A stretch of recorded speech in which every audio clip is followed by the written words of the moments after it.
Trials are sent to teach us a lesson that we probably have yet to learn. That is why a trial is repeated.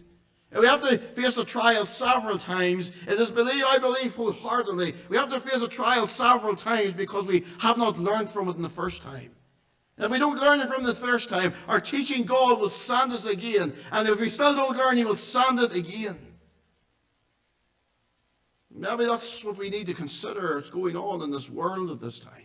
How many times does lockdowns have to come? How many times does there have to be wave after wave? How many times does God's arm have to be made bare before we open our eyes and see that He is speaking?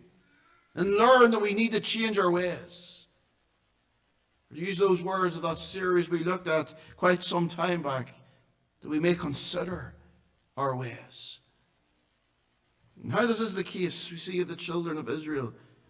You see, the children of Israel, as we say, this wasn't the first time they had come across this trial. Since they had crossed the Red Sea, twice they failed to trust the Lord. Twice they failed to trust that the Lord would provide. Firstly, they complained that there was no water. Then they complained that there was no food. They thought they were going to die because of thirst. Then they thought they were going to die because of hunger. The Lord both times met their need. And did they learn from it? No. For here we have a third time the same trial, and a third time they're murmuring and they're complaining. Well, the Lord had led them to this place. And because the Lord had led them to this place, they should have had the faith to believe that He would provide for them, just as He provided for them at those bitter waters, just as He had provided for them at Elim, just as He had provided for them in the wilderness of sin. Well, how He had provided for them before, it should have been enough for them to trust Him now that He was going to provide again. But you see, they faced the same trial because we've even proven here that they had not learnt their lesson.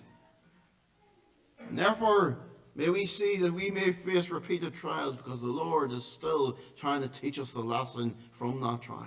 When I said that trials, it is a part of life which often repeats itself, maybe you thought to yourself, well, that's not very encouraging. You're telling me that the trials I faced in the past and I think are behind me, that I'm likely to face them again. That's not very encouraging. And maybe it's not. Brothers and sisters, may we see that those repeated trials are all part of God's sovereign purpose to make us the people that He wants us to be. It's for our good.